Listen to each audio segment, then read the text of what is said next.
everybody to today's chat about math resources. I'm joined with third grade teacher, Jessica Schmidt. Hey, Jessica. Hello. And tell us just a little bit about yourself. Where are you? How long you've been teaching? Those sorts of things. This is my 18th year teaching. I am originally from Montana, and I taught for 3 or 4 years in Montana, and then my husband and I got jobs in Ashley, and we've been here since 2005 now. So, and I have taught third grade here in Ashley since 2006. So I've been in this same classroom now for a long time.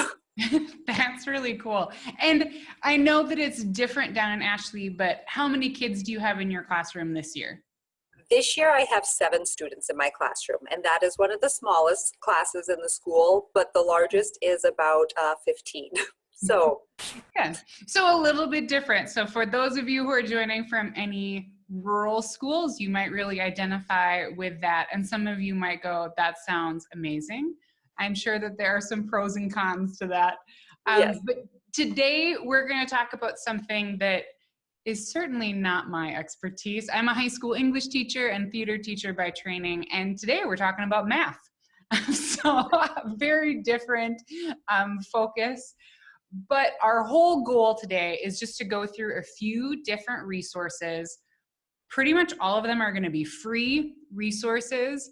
Our goal is to share a variety of resources and talk about some different strategies about how, when, and why you might use these different tools.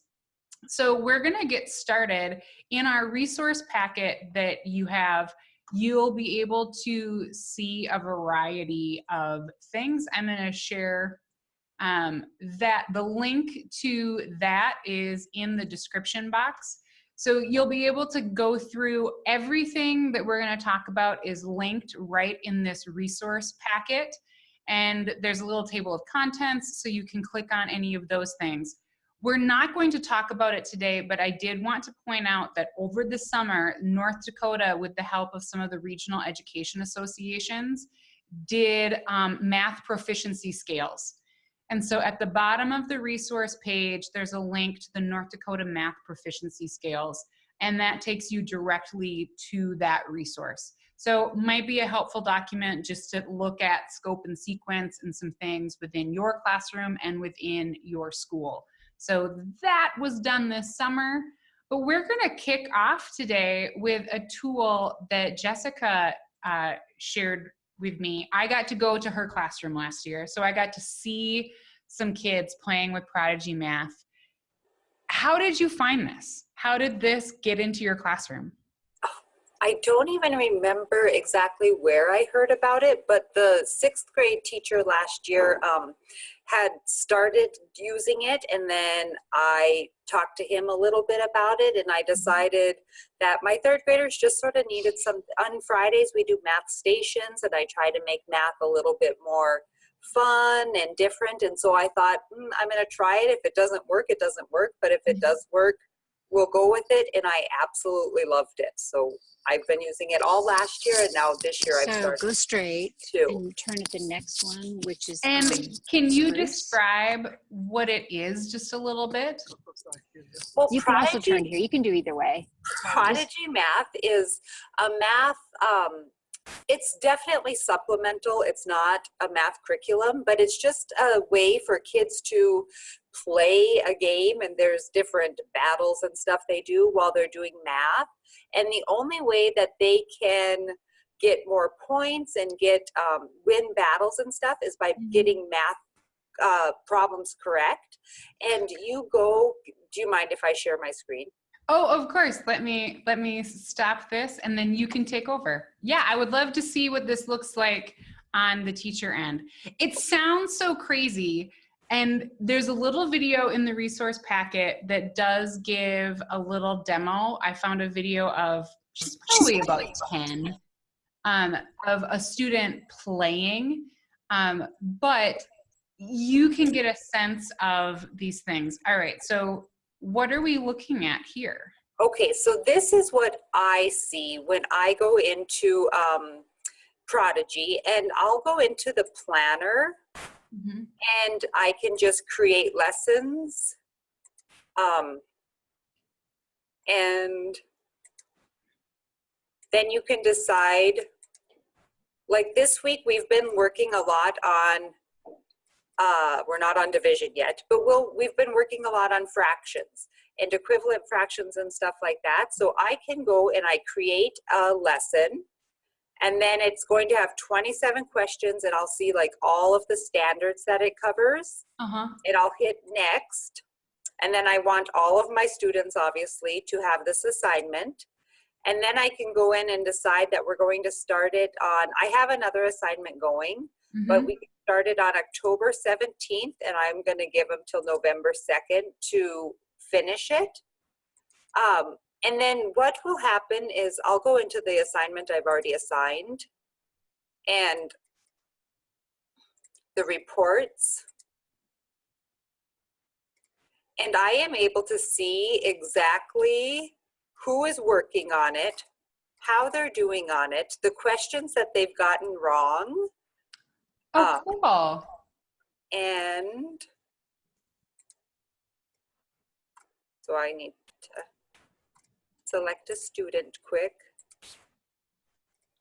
And then I can see, like in the last 30 days, the questions that they've missed, the questions that they've answered correctly, at what grade level they are.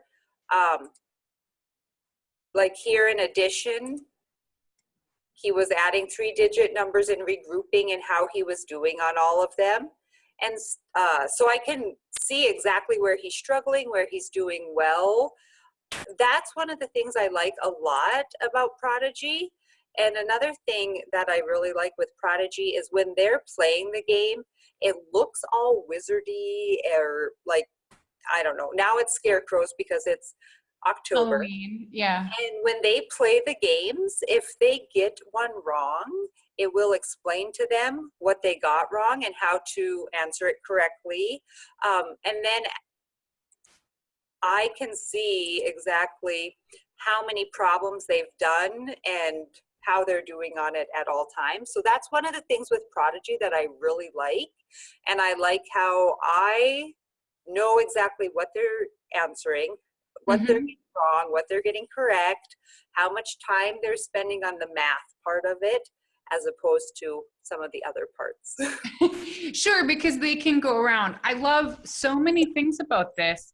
And I first got introduced to this because when I was in Jessica's classroom, the kids were asking, like they came in early, like they got off the bus and they came in early. And so they were asking if they could play this game before school even started. So in their own time, they're asking if they can play this. So then I was asking the kids, well, what is this? I've never heard of this. And at first I was like, oh, this is an interesting game.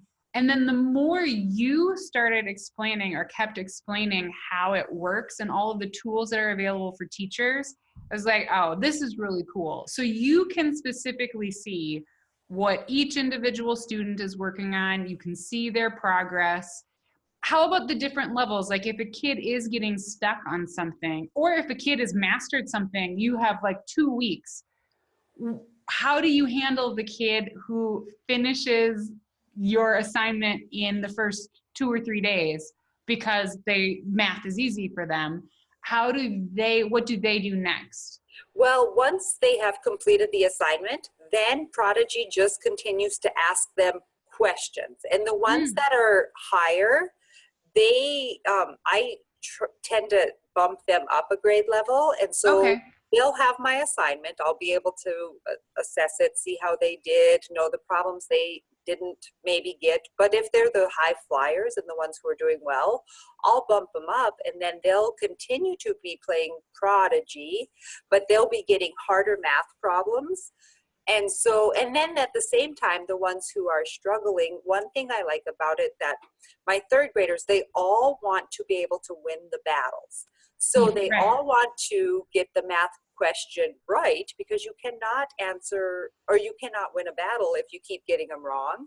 So the amount of hands that are up in the air waiting for me to come and help them is I mean, because nobody wants to answer it wrong. They want me to help them figure out how to answer it correctly so they can Sure.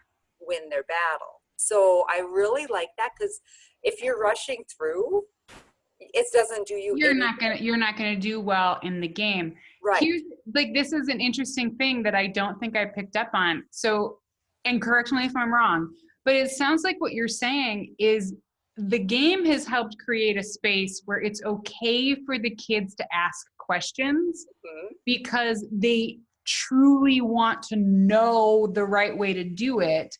Whereas if I think of a lot of my classroom, like with English, you know, any questions, and it's just like blank stares, and Yeah. no one wants to put themselves out there and say, well, I didn't really understand, or it's rare that a student wants to do that.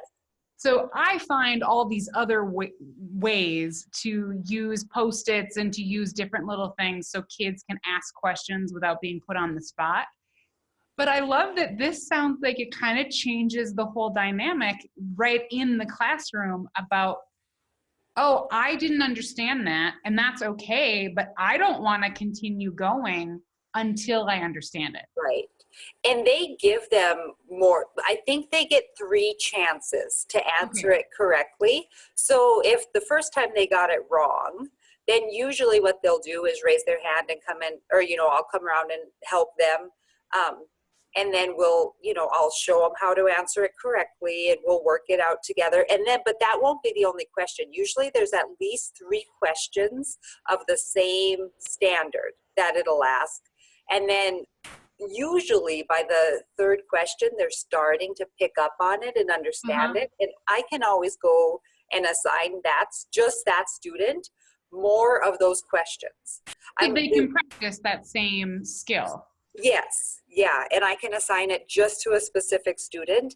And then they get, like I said, 3 chances. So it's not like one and done. So I like that it gives them a couple chances. And if for some of the high flyers, the ones who are doing really well, if they get it wrong 1 or 2 times, there's another place where you can click on it and it'll explain how to do it correctly. Well, some of them don't necessarily need me to explain it. They read through, and, you know, and then if they're really stuck, they'll ask me for help. But some of them are teaching themselves a few little strategies too, because it explains how to do it correctly.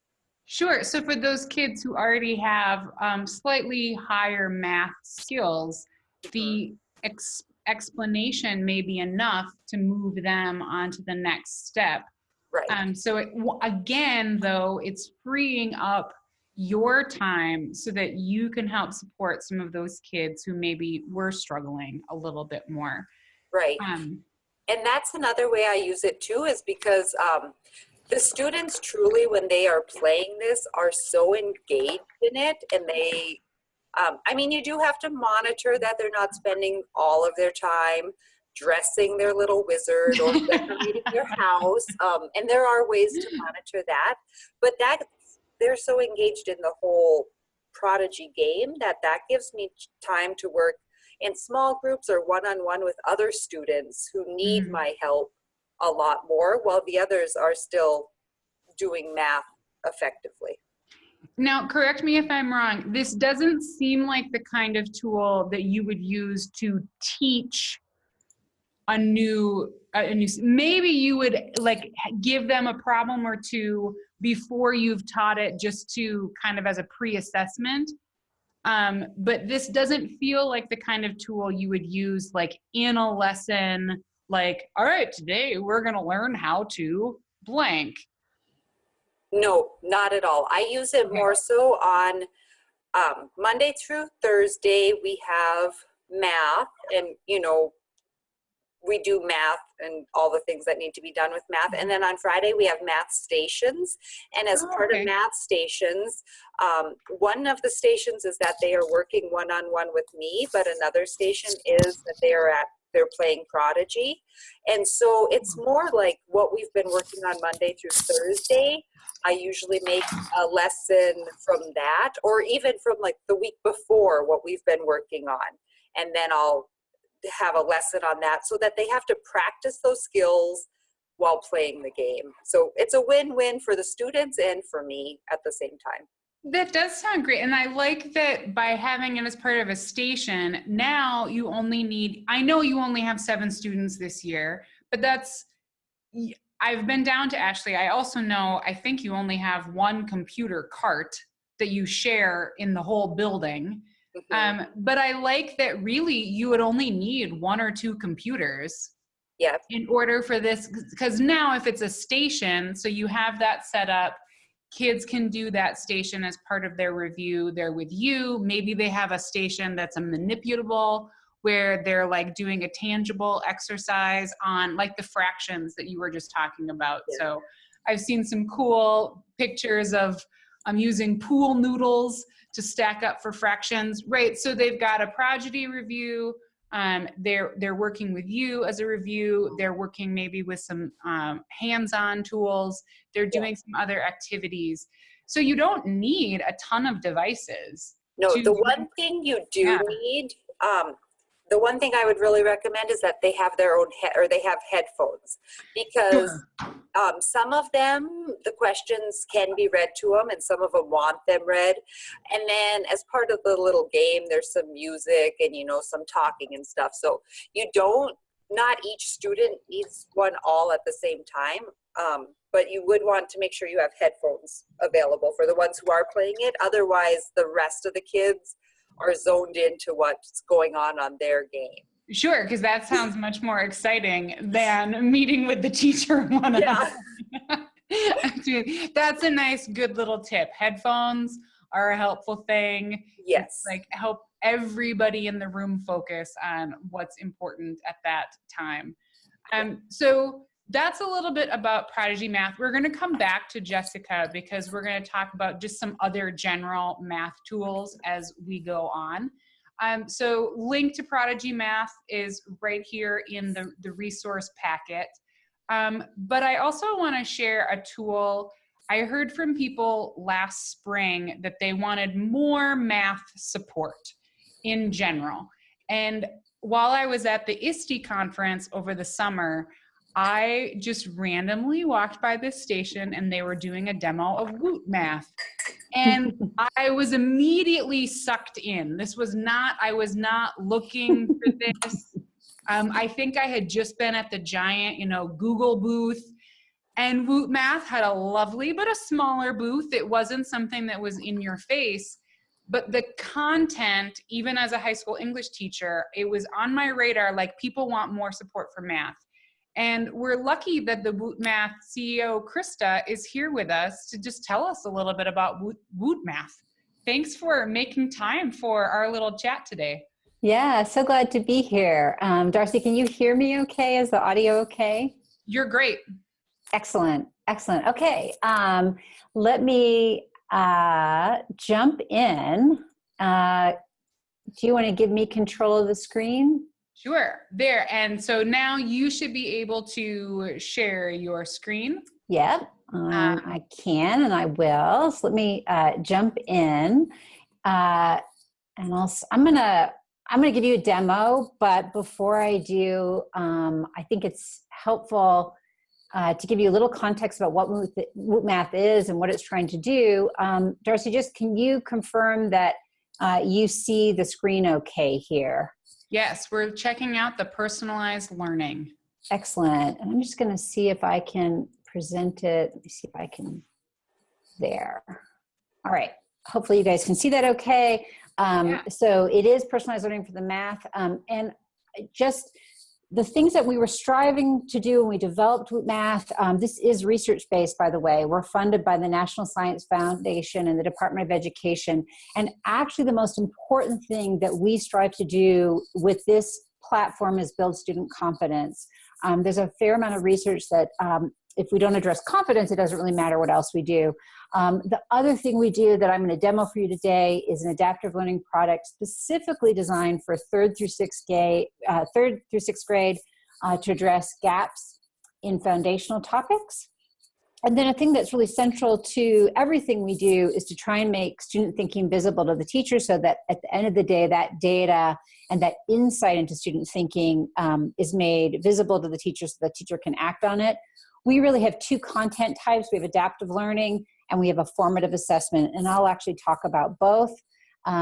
Specifically, the adaptive learning is foundational topics. As I said, it's aligned grade 3. We do a little bit of 7th grade. I usually say through grade 6, because I don't want people to feel like, oh, where's all the 7th grade content? But there's kind of a limited amount. Really, the focus is rational numbers, fractions, decimals, ratios, percents, negative numbers.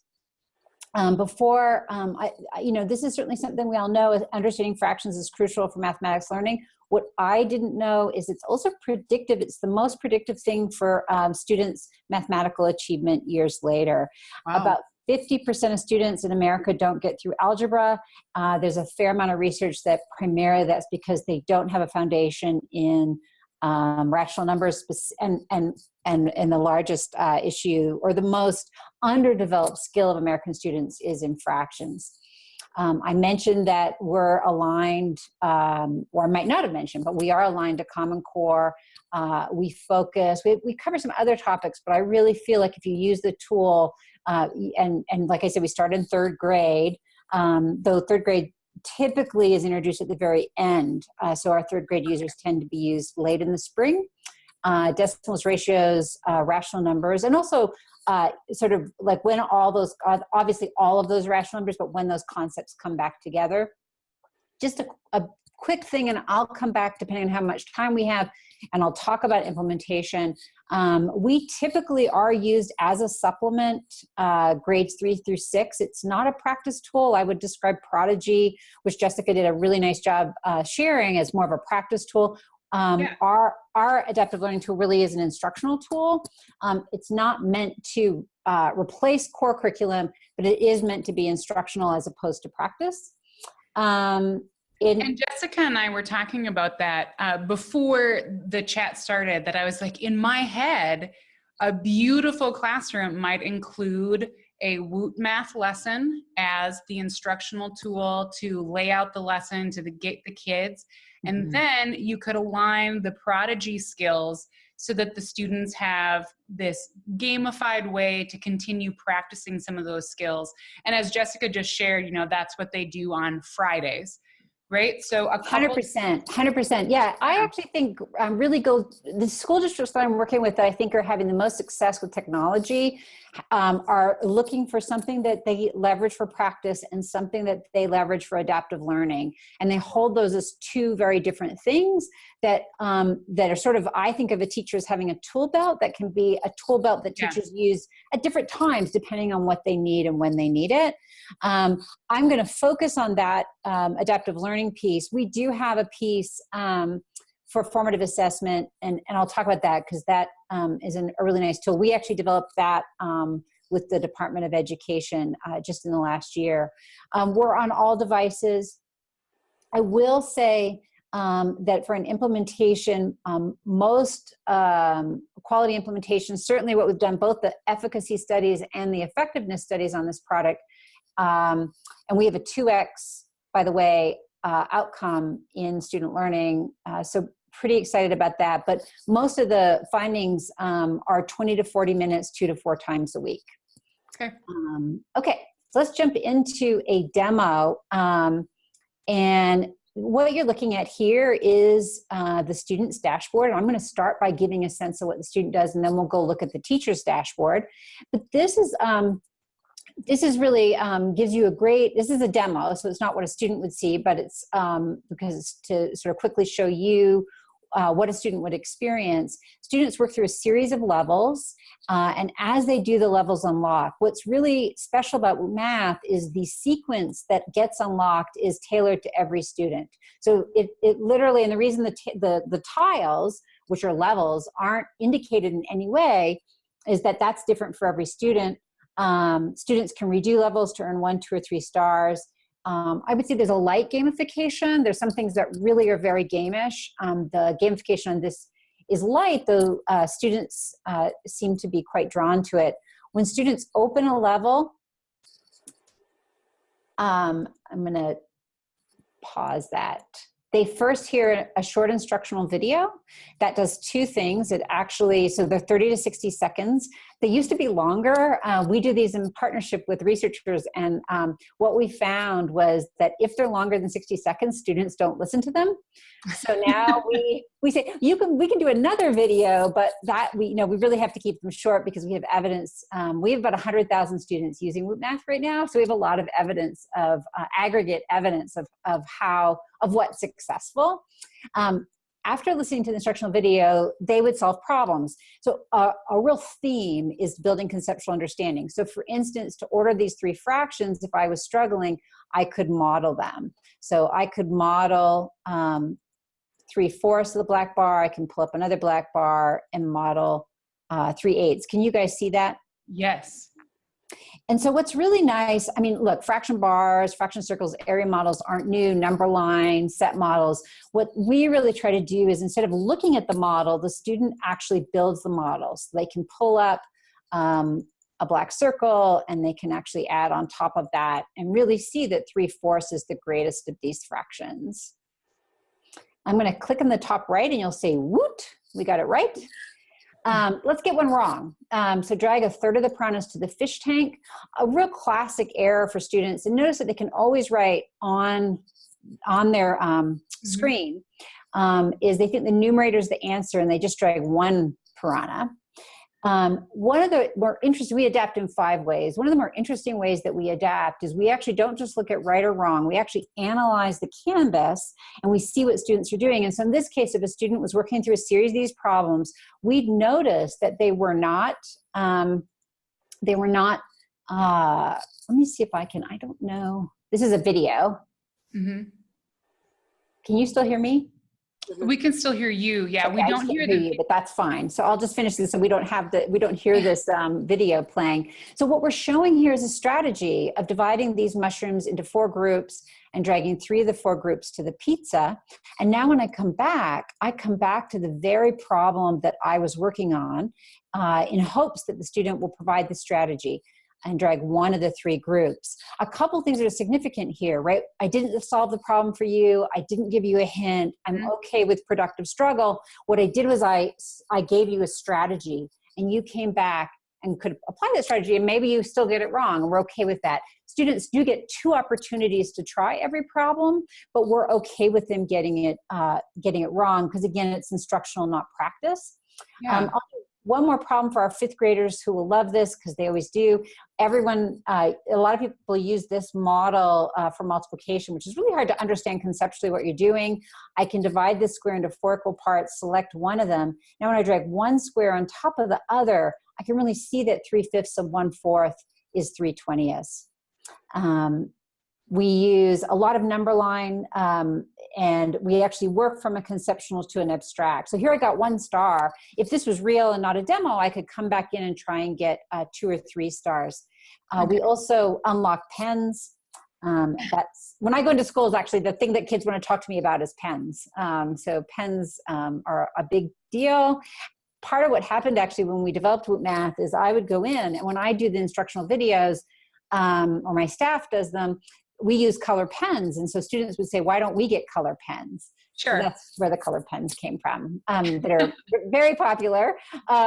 Let me now. But as with life, it's the little things that make people very excited. You know, you use Flipgrid and it's the stickers that kids get to decorate themselves with that they go really bananas about. So markers is great. It's so, so true. Okay, I'm going to switch screens and I'm going to show you this screen.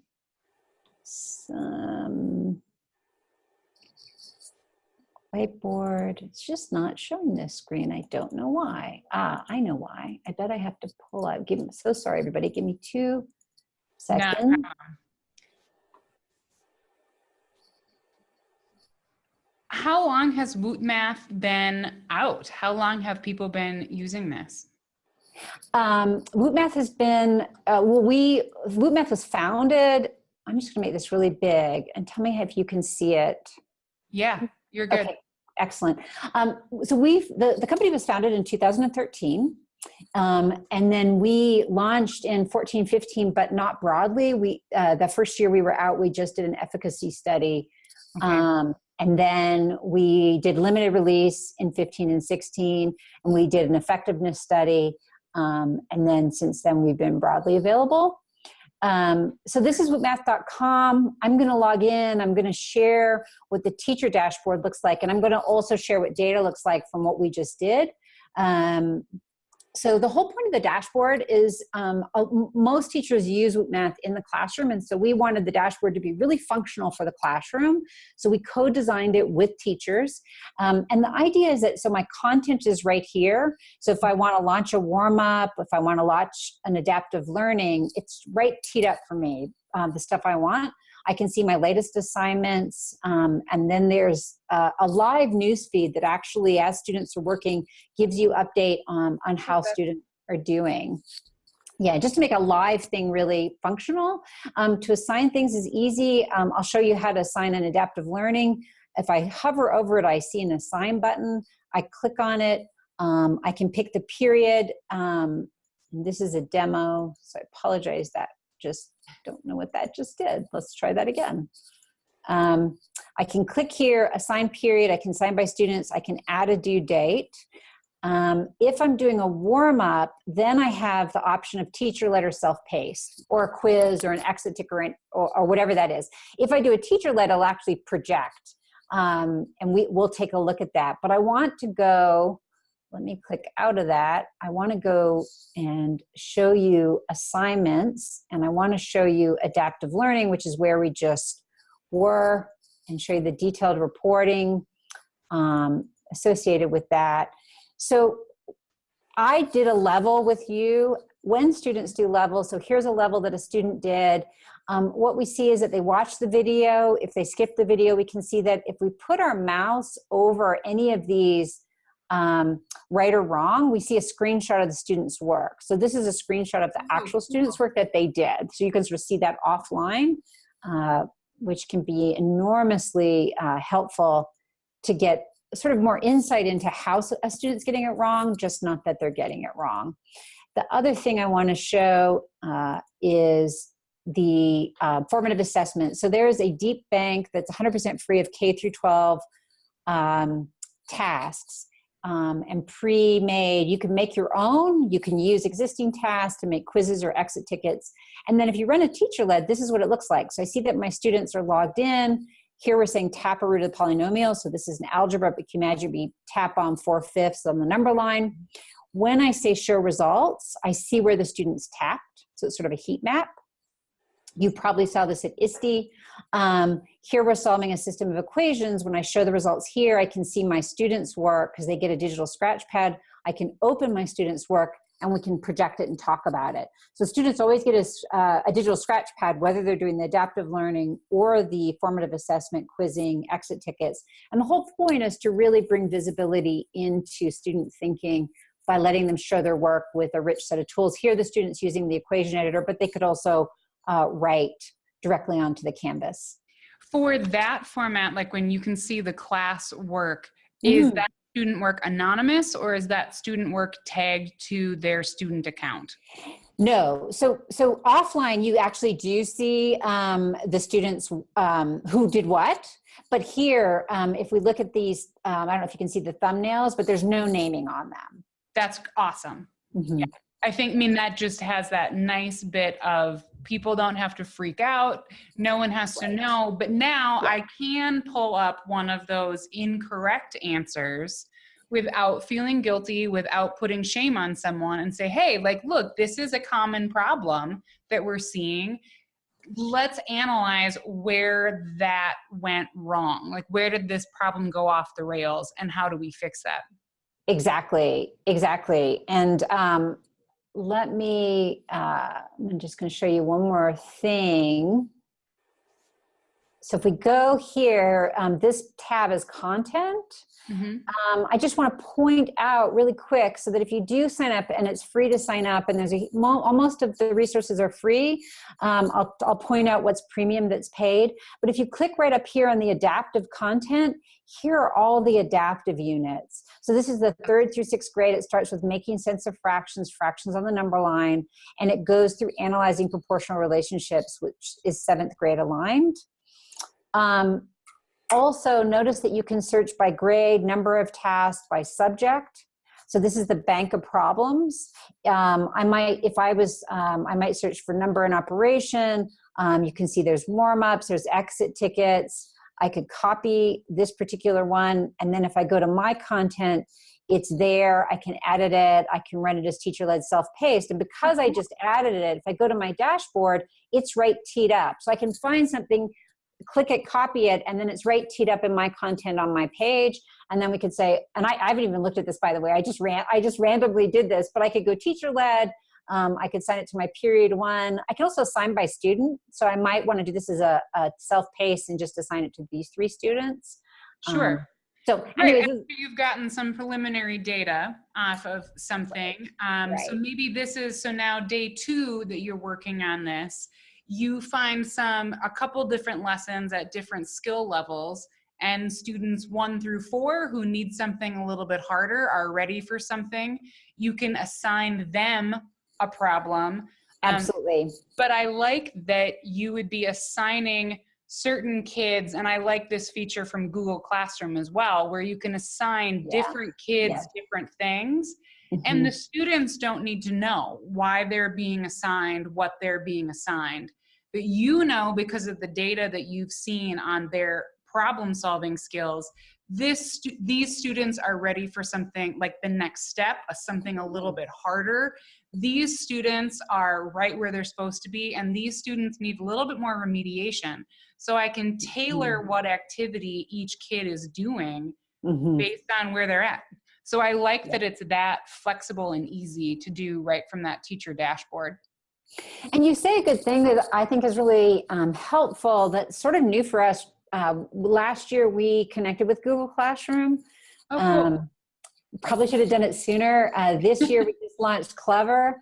I think one thing that I didn't fully appreciate until last year was sort of the burden of managing so many rosters. And having single sign-on, having a single place, whether it be Clever or Google Classroom, and there's some others, I think just makes a whole lot of sense. So I feel like we were a little late to the table there, but glad we're at the table now.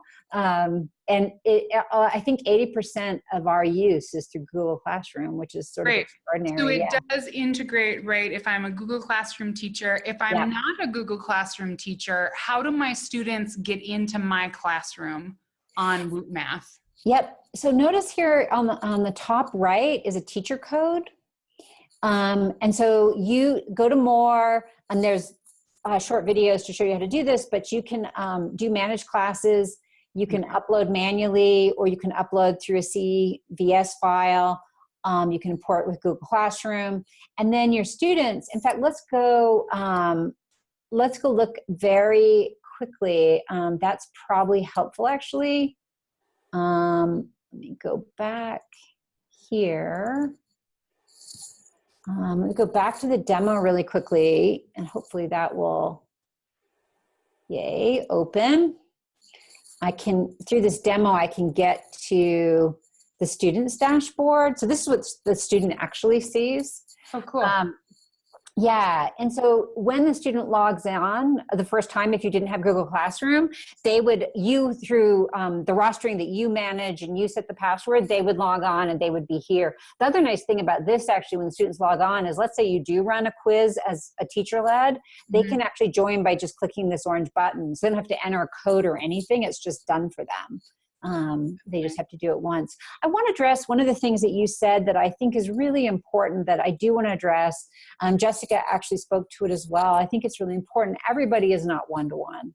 And so what do we do, when we're not one-to-one? So I want to just talk to two use cases that we see a lot with people using us. One is, especially for the formative assessment, the quizzing and stuff, I actually think there's some really interesting peer-to-peer learning happening where people are having 2 children or 4 children share a device and work as a team on a problem. And what's really nice about that is one of the things that we do really carefully with Math is none of it's timed. So there's a fair amount of evidence that timed math is certainly not good to students that are struggling or lack confidence. So it's not timed, but you can have 4 students work on a problem collaboratively, and then it's very easy to set up an informal competition of one team, getting the most points, but they only get a point if they all 4 get it right. And we actually did this with an after-school program, and it was just so interesting. A couple of the math teachers were saying, wow, I can't believe I haven't in this program heard so much math conversation, because they were justifying they were sort of arguing with each other and justifying why they should do it this way. And it was actually very exciting. The other thing is, I think whether you're using Prodigy or Woot Math, or there's a whole slew of digital resources, I think that my counsel to people is, if you have carts of devices, is try with whatever you're doing, especially if it's instructional, to do it consistently for a short burst. So maybe you can sign up and say, I want on Tuesday and Thursdays to have the cart for this month to cover this topic. If the program, so for instance with Woot Math, I tell people that's meant to be conceptual understanding. In order to build conceptual understanding, you can't use a model once. You have to use a model consistently over time. So it's pretty important, I think, to be mindful about, okay, so when can I check those carts out? And can I commit to doing 2 or 3 times a week for 20 minutes over this period? So we can build that, because otherwise I think it could just be frustrating or not a great use of time. Right, and not as valuable in terms of, as with any technology, there's the first time or two, there's just some hiccups of the kids and you as a teacher figuring out the mechanics of how to use it. 100%. 100%. And so if that's the only experience that you as a teacher or your students have, it's not going to have a huge impact on their overall learning. So you have that experience first, but you need to have a few other experiences. But I like that suggestion of, see if you can set it up give yourself a 1-month time frame, roll it, use it for 1 unit, see how it goes. And then you would have some really concrete data to take back to your administration and to some of the other teachers about the value of having devices for this kind of instructional strategy. Absolutely. And even if you can just have them for that amount of time, if you can, you say, we're working on number line, mixed numbers on the number line, I'm going to use it for that time. There's sort of like a period where you're teaching number line, and what the digital piece you're using is dovetailing with that, really reinforcing that, supplementing that in a really powerful way. And perhaps less important with something that's a pure practice tool than something that's meant to build models and use things. Correct. The other thing that I think is important for instructional tools specifically, and I think it feels like districts and teachers are getting a lot smarter around this, is to make sure that tools have efficacy and or effectiveness, that there are research-based. Again, less for outside of the classroom. I think it matters less, but I always say, you have sort of only 60, you have a limit of time in the classroom, and you really want to use tools that you feel really confident about. So we're proud that EdSurge and Digital Promise actually did a survey of math products, and we were one of 3 that was best research-based EdTech product. And so I know you have more questions, but I'm going to leave this up just in case people do want to learn more or have questions. There's a couple of good resources here. That's great. As a teacher, Jessica, do you have, not to put you on the spot, I didn't ask you, but do you have any questions about how this functions? We've talked a little bit that most of the resources are free. There are free accounts. There are some advanced tools that require a paid subscription to unlock. Just to jump in really quick, Darcy, so the thing that so I showed you the adaptive learning units. Mhm. 5 of those, you get 5 of those for free. Okay. To get access to all of them is a premium feature, and it's roughly $577 per student per year. Okay. The formative assessment, the quizzing, the task, the bank of problems, all of that is 100% free. And the 3 core fraction books are free, and then 2 units of your choice are free. And the idea was that you could do a unit is a meaningful chunk with your classroom and decide whether or not it was a good supplement for you before you invested money in buying it. A full resource. That makes sense to me. And then you can use it, just as we were talking, test it out for that month, see how things go, use it for those lessons, and then take it from there. But certainly $575 a kid is still way cheaper than a textbook if you're able to have some manipulatives. Jessica, did you have any questions about math? Does it basically just cover, or not, I mean, because fractions are a huge thing, but is that the what most of it is about, is fractions and ratios and that? So there's sort of 2 different things. And let's go look. So if you look at Common Core grades 3 through 7, it's fractions, decimals, ratios, negative numbers, proportional relationships, right? So the adaptive learning is rational number, Common Core rational number, grades 3, and then a part of 7. Okay. The non-adaptive learning, the quizzing stuff, is full coverage K through 12 content. So you can pretty much. So there is the number and operations and geometry and everything. Okay. There's everything. Yep. And so that's what's really fun about that, actually, is like I copied this task. I can go and edit it. Just one feature that I think is really fun. One is that we go beyond multiple choice, but the other is you can just import a task. So here I can go and search, and maybe I'm working on equivalent fractions, or maybe I'm doing algebra. Let's do algebra, just do something other than fractions. I can find a bunch of fraction polls. I can open one. I can say, oh, I really like that problem, and then I can import it. Okay. So this is a tap problem. I can see a preview for my student. Tap on the mistake the student made in evaluating the following expression. And I'm highlighting here where I want my students to tap. So when I run it, they'll actually have to tap on that, and then I can see that heat map of where they tap. But it's nice to be able to do a single task, and then I can reorder these tasks, I can duplicate them, I can edit them. They're tagged by standard, by description. I can decide if I want it to be a quiz or exit ticket, what's my intention for it. I can keep it private, I can share it. So that is entirely free. Yeah, so that feature, you could put together a variety of reviews, a variety of station work, of a few different math tasks that draw from previous units, current units, and maybe even one task that's a little bit of a sneak preview of what we're going to do next, so that you can get a pre-assessment. What do the kids already have an understanding of? What is their baseline understanding?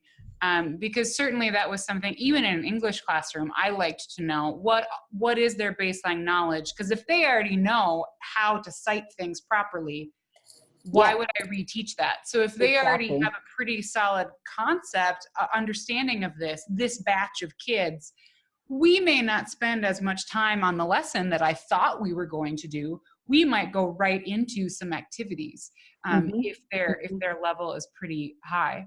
But that was a helpful extra clarification of the 2 different that the modules do have are tied to the 3, 6, a little bit into 7th, those standards. But you can also search just K-12 math concepts and access to a lot more resources. So I tell people there's really, for math teachers who will understand this, there's really a K through 12 bank of problems. Okay.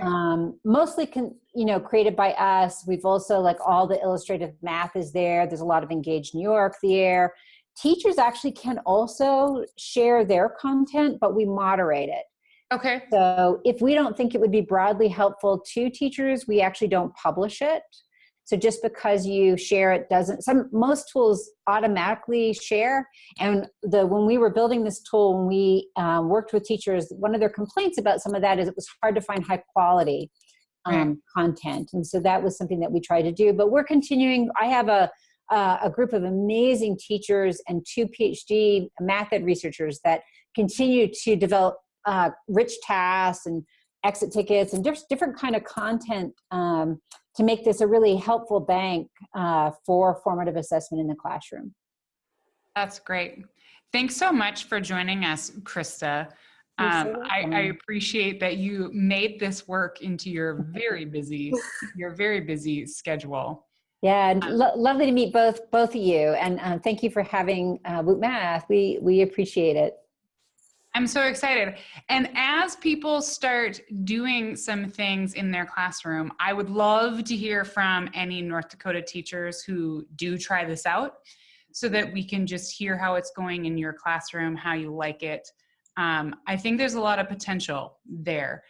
So here under the Woot Math slide, I've got a link directly to Woot Math, a little bit of information, as well as just some direct links to some of the things that you can use for Woot Math. But of the different tools, and again, I'm just an English teacher, so what do I know? But of the tools, when I was looking at what would I want, and I've used some similar things for teaching grammar in high school of different practices. When I was looking at those, Woot Math just had all of the stuff in math form that I personally look for in terms of having things that are reviewing content, things that I can use to help students practice key skills, and things that also allow me to help diagnose and track where are kids going wrong. So I really liked that. That general resource. So hopefully that is helpful to other people. Quickly, I'm going to share just a couple. These were things a math teacher friend of mine, Sandra, posted on Facebook, this thing about photo math. And I haven't tried it on my phone, but it's a phone app that if you hold, it uses your phone camera. So if you're working on a math problem and you hold it over the problem, it rewrites the equation and then gives you an answer. So I don't like that it could just give kids answers as a shortcut, but what a great way for kids to check their work. And so if you were using it in a different way in your classroom, I think that could be a cool, if a kid shows that they're done, maybe you even as a teacher have it on your phone and you let them check their work in some way. So there were a couple calculator apps that I've read about, heard about from other people, so sharing those. And as Krista said, there are a lot of math tools. There are a lot of different things. So I was watching a video, doing a little bit of training on OneNote. And maybe it was because I don't teach math, but I didn't know that Office 365 OneNote has some built-in equation tools. So if you are an Office 365 school, which a lot of North Dakota schools are, if you use OneNote, there are some equation writing tools built right into OneNote. So if you go to this video, hop to second 35, that goes to the little clip. It's just a short, tiny clip. It's about 30 seconds that shows you how to access that equation tool right in OneNote. Jessica shared 2 of these other games, this academic skills builder. Sorry, it's not even academic. That's what I call it because I want my kids to focus on academics. But can you talk just a little bit about this, how you use it in your classroom? This is just, I was going to share. Sure. Oh, thank you. Go ahead. But we were talking about, as she's pulling that up, we were talking about some of these different layers, right? So as you're using educational technology and trying to maximize your math time, so you've got these great lesson tools, things like Woot Math. that can really help structure your lesson and make learning visual for your students. Then there are some additional resources that you can use for ongoing practice, a little bit of enrichment, some things like Jessica has her Prodigy Station as part of Fridays. So she doesn't use that every day. It's not part of her lesson plan in terms of teaching new content, but it is a station as they're reviewing their math concepts for the week. And then that's another thing that students can practice and play with at home if they choose to. And this group of games was another thing that you were saying you use. Yes, I use this more as just practice. They think it's fun. We can set it up so that they race each other, and there is a version where you can play or pay to have it. I just do the free one, but whether you do the free one or you pay for it, one thing I like is that you play the game. Of course, they want to change their color of their car and everything. Like the markers. All the ones they get incorrect over on the side when you actually start the game. Sorry.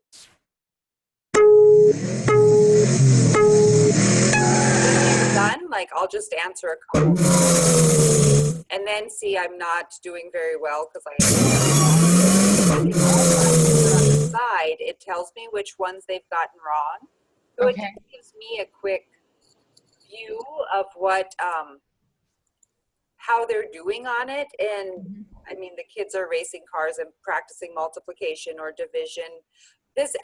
I call it academic skill builders just because I want them to focus on academics.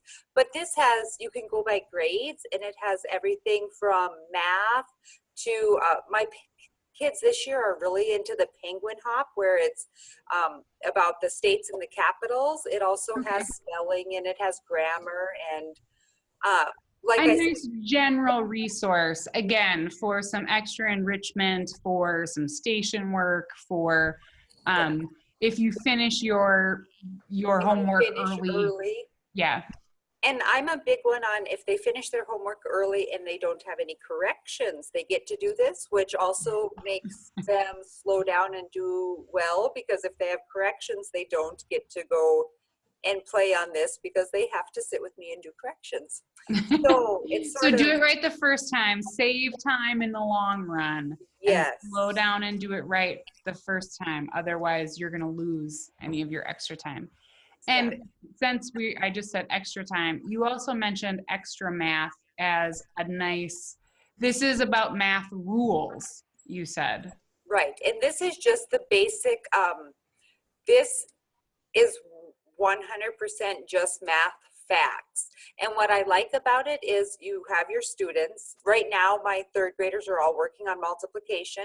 But when I actually go and click on a student last Friday, when we were doing it during math stations, I see how many problems she had correct. And this is just math facts, which are still important for them to learn, because as they go on, yes, we have calculators and everything, but if they don't have some of their basic math facts, other things are going to be hard, even with calculators and everything like that.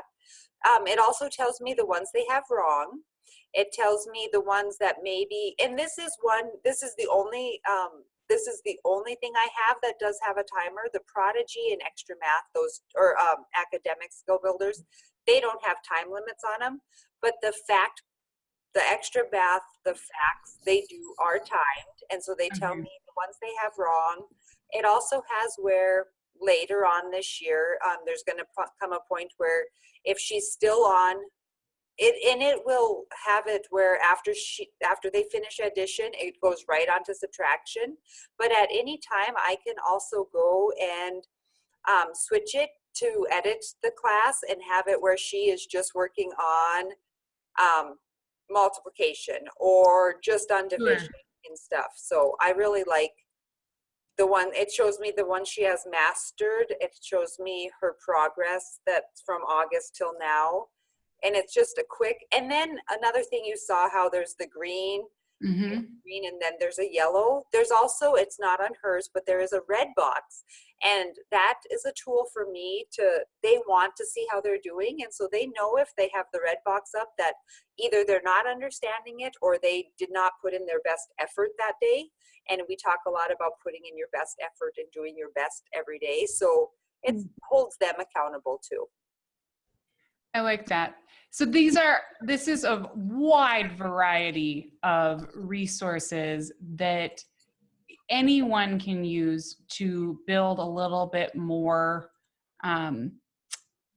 build up some options in your classroom. If I go back to these resources as we wrap up, the web chats are brought to you by Prairie Public as a PBS station, so I would be remiss if I didn't share some of the pretty amazing resources that PBS has available as well. So these are all available on pbslearningmedia.org, and they're organized by grade level. And so you have my favorite, Peg plus Cat. I'm a little sad that my nieces and nephews are all a little bit too old for Peg plus Cat because I have really no excuse to watch it. If they were a little younger, at least I could like watch it with them. But this collection is from Iowa Public Television, and they've put together a whole like 20 lessons of math adventures for kindergarten, first and second grade. So you can check those out. Some of our best math collections are right here. A lot of these will include little demo videos. Kristen nailed it in terms of attention span. Research has shown that in terms of videos, you have about 1 minute per grade level in terms of what a student can truly take in. But I would agree with Krista that if you can keep it to that minute or less, you're much more likely that the kid is gonna zoom in on what you're doing. And so there's this Math is Awesome. I like this as it's a unique little collection about math lessons integrated into dance, art, drama, and the visual arts. Some ideas. We talked about all of these different things that you can bring in, right? So here's this concept that you can use with the computers, but maybe you only have your carts a couple days a week. So some of these lessons are some nice in-between lessons. And I found this collection interesting. There's a whole collection called Good to Know that is designed for parents. So as a teacher, if there's something that you're working on in your content level, and you can see the grade levels going over here, as you're going through this concept, you can use this in your classroom, but they're really designed, they're mini video lessons that are really designed to help teach that concept. And with everything on PBS Learning Media, if we go to this video that we really like and we click on it, we can share and assign it. And so I used Remind as a teacher. I mention Remind on almost every chat because I think it's so simple and helpful. Certainly you could just grab this tag, but I love this Remind option. Parents would receive a text, parents or students. So at the high school level, my texts, parents were welcome to join my Remind group, but so would my students. But this way, parents receive a text message. They don't have your phone number, but you're sending them a text message. So I love that if this is the video that we used in class today, I could hit that Remind button, and now that video link is sent directly to parents. So they could review that concept at home. They could ask their kids, how much have you learned from number partners today? In their classroom. So that's part of the Good to Know series. Some 3-5 resources, some 5-8 resources, as well as the 9-12 resources. Sorry, you have fewer graphics, but there are a lot more little things, as well as some instructional resources for teachers, some ideas on strategies for teaching that. I do want to point out one other resource. It's more for upper grade levels, but this Math Active has resources available in Spanish as well. So this is 9th through 12th grade, sorry, lower grades. But I do like that those lessons are available in both. And then here are some general resources. And then I really liked this article by Jeremiah Rausch in Edutopia about the power of visualization in math.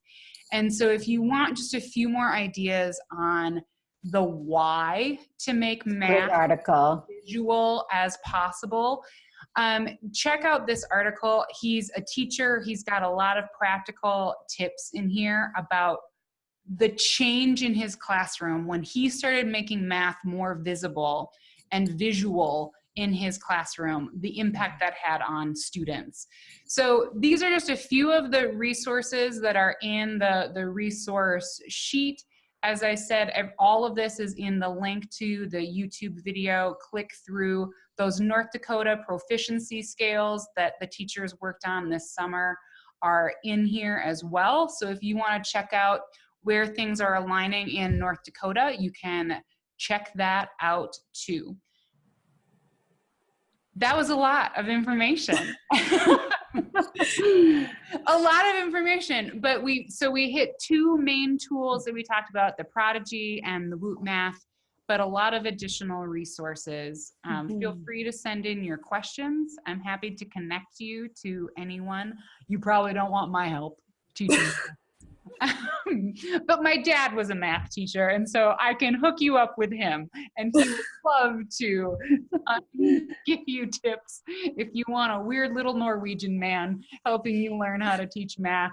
It'll be perfect. But thank you, Jessica. Thank you, Krista, for sharing so much of your time today to help support other teachers in the challenge that we have of making math enjoyable and applicable and relevant for young learners today. So thanks so much for your time, ladies. Thank you. Cheers. Right.